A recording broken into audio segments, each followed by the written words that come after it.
Hallo Yassas und willkommen in Griechenland. Wir stehen vor einem kleinen bürokratischen Problem, weil unsere Reisepässe laufen demnächst ab. Meiner ist noch knapp 7 Monate gültig, Lauras läuft aber bereits in weniger als 2 ab, haben wir dann festgestellt. Innerhalb der EU ist das natürlich kein Problem, wenn man noch einen gültigen Perso hat, aber außerhalb der EU braucht man einen Reisepass, weil wo kommen sonst die ganzen Stempel und Visa rein? Manche Länder verlangen auch, dass der Reisepass mindestens noch 6 Monate gültig ist, wenn man einreist. Deshalb machen wir jetzt lieber einen neuen. Und dafür haben wir in Thessaloniki beim Konsulat einen Termin gemacht. Am Meer bei einem kleinen Fischerhafen, wo ein paar Gänse ziemlich stark ihr Revier verteidigen, haben wir dann nach der Olympiasteigung ein paar Tage gewartet. Man kann online ganz einfach und recht spontan einen Termin buchen. Wir haben einfach nach Thessaloniki Reisepass beantragen gesucht und kamen direkt auf eine richtige Seite. Auf jeden Fall in den Hauptstädten der meisten Länder wird es eine deutsche Vertretung geben oder wie hier auch in anderen Städten. Die Gänse zu beobachten war aber sehr unterhaltsam. An diesem Wasserbrunnen ging es auch immer rund, weil das Meer ist natürlich Salzwasser und nicht nur für uns als Camper, sondern auch für die Gänse und Enten ist dies die Süßwasserquelle. Manche Enten haben das aber mit dem Trinkbrunnen etwas falsch verstanden. Andere sogar noch mehr und nutzten es sogar als Badewanne. Direkt daneben war ein kleines Gehege mit Babyenten, die sich das sofort abgeguckt haben und sich im Trinkwasserbecken dann auch mal waschen wollten. Ziemlich süß, aber dann ging es für uns nach ein paar Tagen endlich weiter. Hello, es ist jetzt endlich soweit. Wir fahren nach Thessaloniki. Wetter ist eher bescheiden, aber dafür sind Städte ja eigentlich auch ganz gut. Dann kann man sich notfalls in irgendwelche Geschäfte oder Cafés flüchten. Marianne putzt die Fenster. Wir müssen noch ein bisschen Vorbereitung treffen, bevor wir dann morgen unseren Termin beim Generalkonsulat wahrnehmen können, weil wir zum Beispiel Passbilder brauchen. Nochmal gucken müssen, ob es da in diesem Konsulat die 3G-Regel gibt, sprich ob wir noch einen Schnelltest machen müssen, den wir dann morgen vorlegen können und also Zeugs halt. Ein Top-Tipp, um beschlagene Scheiben zu wischen. Nur mit dem Lappen wischt man eigentlich eher so das Wasser hin und her. Und dieser tolle Abzieher, den wir irgendwo mal in Schweden für 1 Euro gekauft haben, funktioniert wunderbar.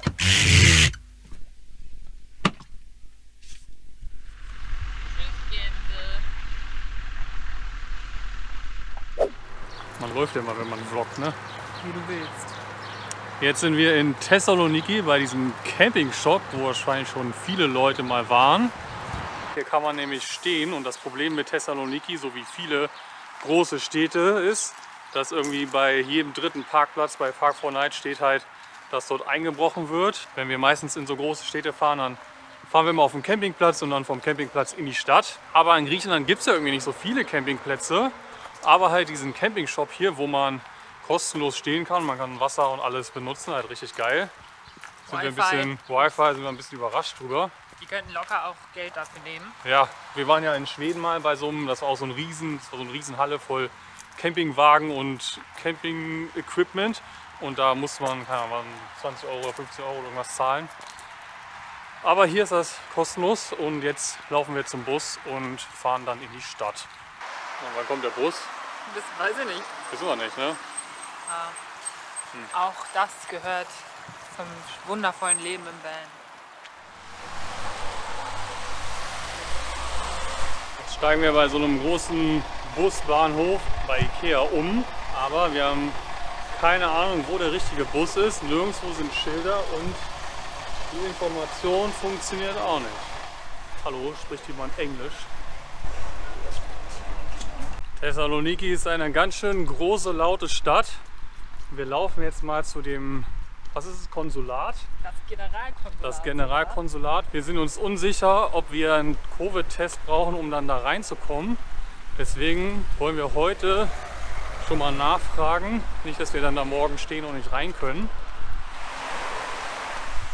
Heute ist Ostermontag in Deutschland, deswegen ist es in Griechenland zu. Aber in Griechenland ist Ostern eigentlich erst nächste Woche.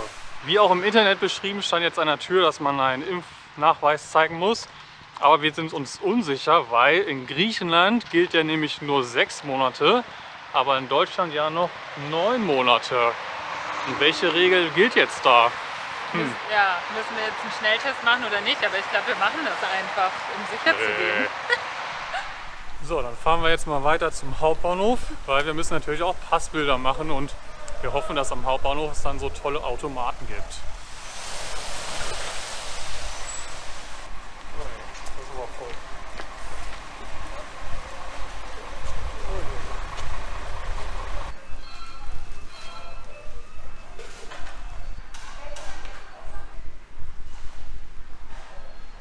Also eine Kirche gibt es, aber bisher noch kein Fotoautomat. Wenn man Vollzeit auf Reisen ist, keine Adresse hat, dann passt man nicht wirklich in eine Kategorie der modernen Bürokratie.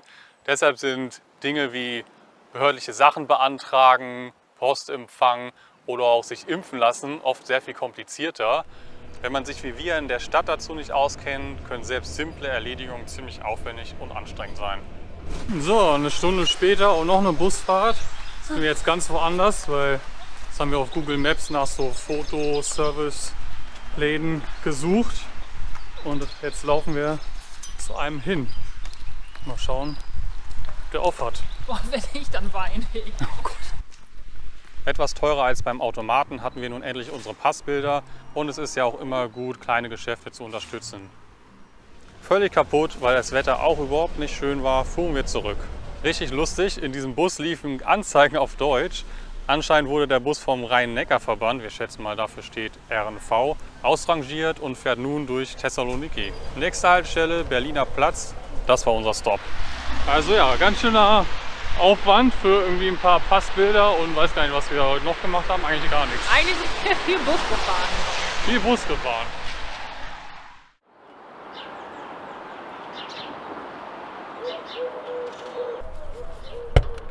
Der nächste Morgen startet für uns sehr früh, aber wir stehen momentan eh immer zum Sonnenaufgang auf. Morgens werden bei uns dann erstmal immer frische Brötchen gebacken und während wir auf die Brötchen warteten, konnten wir noch ein paar für heute nötige Dokumente ausfüllen. Für den Antrag müssen wir noch diese Formulare ausfüllen. Ziemlich simpel, haben wir neulich, als wir beim Rosa-Projekt waren, ausgedruckt.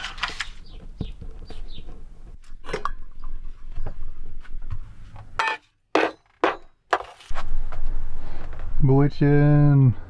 Danke. Wir schlafen ja hier auf diesem Campingplatz, der kein Campingplatz ist, und nebenan ist direkt so eine Waschanlage und voll in der Nähe ist der Flughafen. Das heißt, bis spät abends konnte man immer noch Flugzeuge starten hören. Aber ich habe nicht so schlecht geschlafen wie gedacht. Also ich glaube, man gewöhnt sich auch einfach daran, mit dem Van zwischendurch an lauten Straßen und irgendwo random zu stehen und da dann irgendwie zu pennen. Also mich haben die Hunde nachts um 3 geweckt. Das war ziemlich nervig. Also wir stehen ja echt so ein Camper neben den anderen. Schon ein bisschen krasse Campingplatzerfahrung. Aber ist umsonst. Ja, deswegen Und kann man sich Internet. halt nicht beschweren. Nee. So, dann geht's jetzt los in die Stadt für unsere Reisepassbeantragung. Guten Morgen. Hast du in der Nacht laut gebellt? Das war nicht so nett. Ja, ist doch so. Ja, das war echt nervig. Hey, da kommt ein Bus.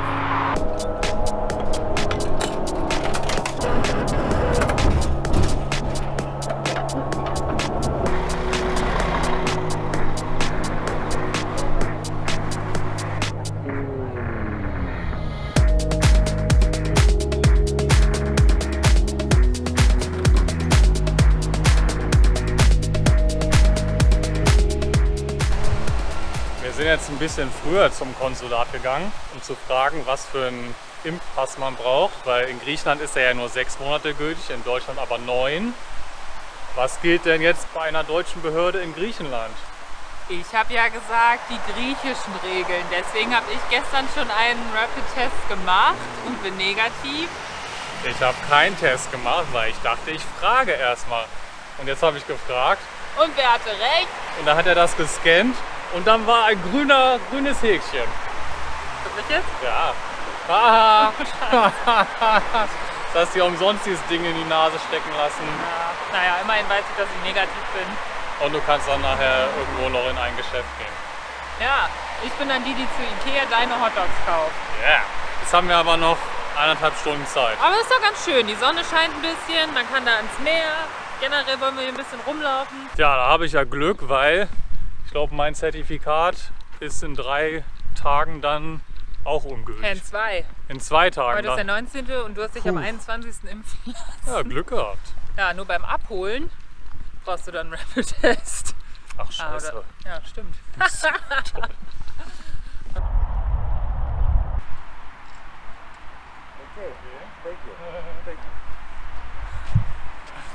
Ich sollte für den Mann mit seinem Handy ein Foto davon machen, aber nicht mit ihm drauf, wie normalerweise, sondern einfach nur davon. Also irgendwie konnte er es, vielleicht hat er seine Lesebrille nicht dabei oder so.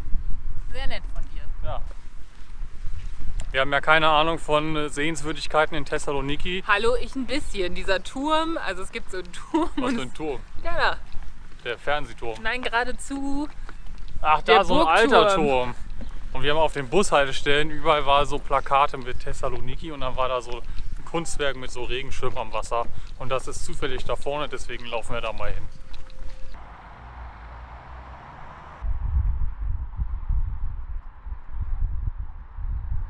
Und wie findest du das jetzt? Trist. Ich finde es ganz cool. Also es könnte doch wenigstens bunt sein. Und ich glaube, wenn es, also abends sieht es so aus, da unten sind so Lichter, als würde es dann angeleuchtet werden. Dann ist es, glaube ich, auch nochmal cooler.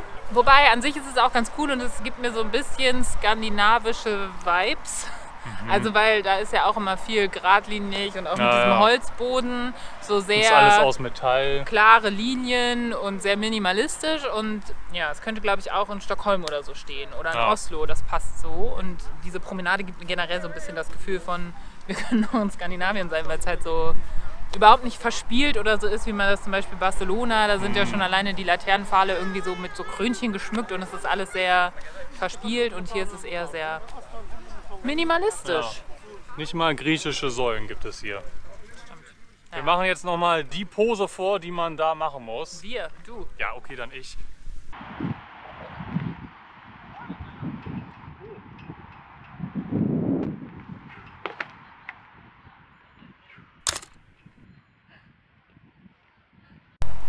Thumbnail-Shoot erledigt. Mal gucken, aber was ich sagen wollte, ist auch erstmal Witze darüber machen, ob das jetzt wirklich so cool ist. Und zack, stehen wir jetzt 10 Minuten und machen irgendwelche lustigen Fotos und Fotos von anderen und haben 10.000 Menschen um uns rum, die auch Fotos machen. Also auch eine gute PR-Sache von Thessaloniki oder so. Also ja. Wir können ja jetzt ein bisschen Griechisch lesen, also die Schrift lesen. Natürlich hilft uns das nicht bei den Vokabeln, aber wir haben gerade das jetzt versucht zu entziffern. Alexandros Omegas. Anscheinend Alexander der Große.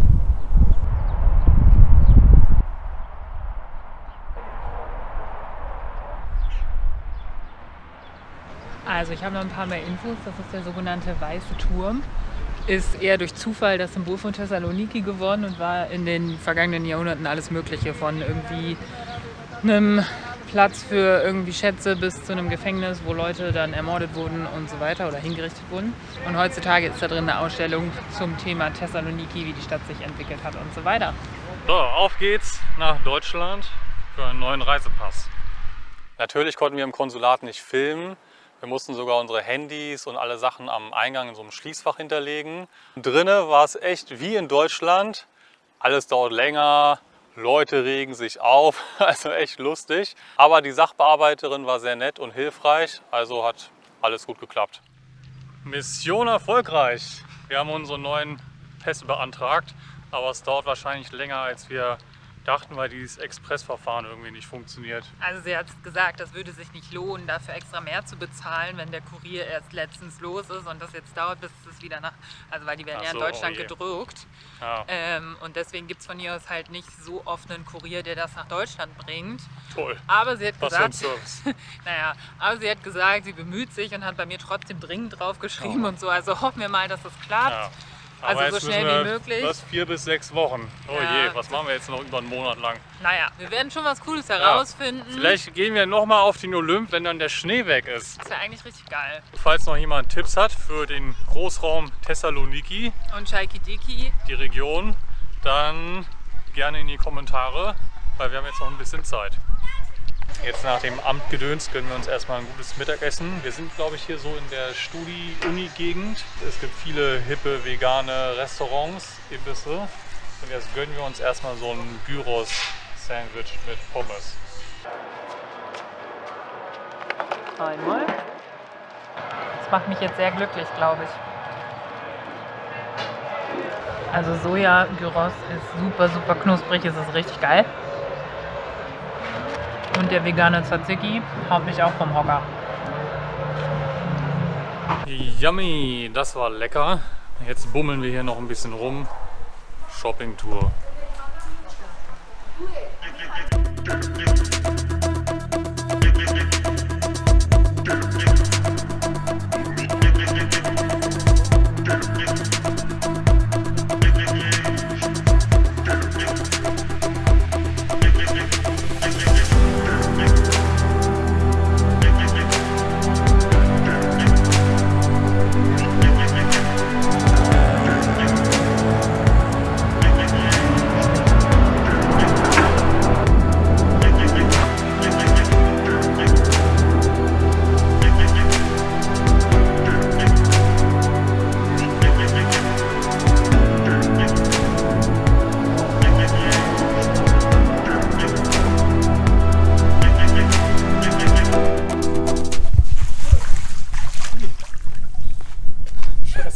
Das war ja tiefer als gedacht. So viel ist es glaube ich gar nicht, aber... Wir sind jetzt noch am alten Hafengebiet und das ist irgendwie auch wieder richtig schön und irgendwie finde ich so, ja okay, ich komme auch aus dem Ruhrgebiet, aber da sind so alte Industriesachen ja auch irgendwie kulturell sehr weit oben. Oder da gibt es viele von, was? Da gibt es halt viele von oder auch so alte Fabrikhallen irgendwie, wo jetzt Theater drin sind oder Konzerthallen oder Clubs oder was auch immer, Bars, Restaurants. Und so eine Gegend hier erinnert mich da natürlich voll dran.